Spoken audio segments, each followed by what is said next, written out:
Breaking news out of Grosse Pointe Farms this afternoon, where police have made an arrest in the attack on a well-known interior designer. And that story does top our news at noon. Thank you for joining us.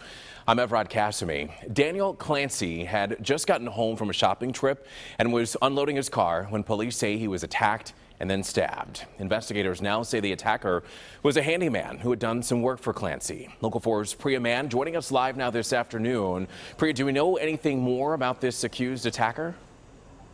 Evrod, this 49-year-old man has a drug problem. He went to Daniel Clancy's home asking for money. When he was refused, it led to this horrific attack. Now, here's what we're learning. A lot of new information this morning. Clancy was able to give paramedics the first name of his attacker before he passed out. And neighbors, they also confirmed that name. Now, this 49-year-old man worked as a handyman, not just for Clancy, but for other neighbors as well. And police say the public's help was critical in identifying him. They spent hours going door to door, talking to people in this community. And once they had a name, they started searching their database to see if this handyman had any interaction with police. And turns out on Monday, he was issued a ticket for drug paraphernalia by East Point Police. Well, when Grosse Pointe Farms police contacted East Point Police, they told him their guy was in the hospital. And that's where police caught up with their 49-year-old suspect. The chief saying they have the right guy. Take a listen. He spoke to us just a moment ago talking about the extensive legwork that went into this investigation.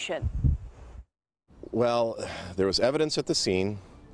There were people interviewed due to that evidence. There were door-to-door canvassing done by the officers. There was a name that came up and a secondary name, and the officers tracked down some information on the computers utilizing that name and aliases, and they were able to come up with the 49-year-old suspect.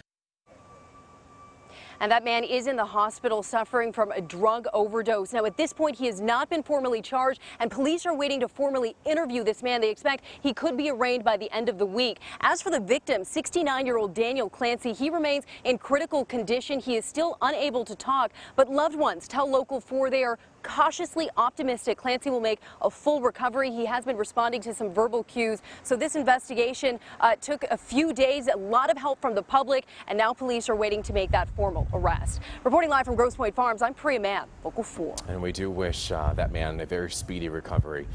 Priya, thank you.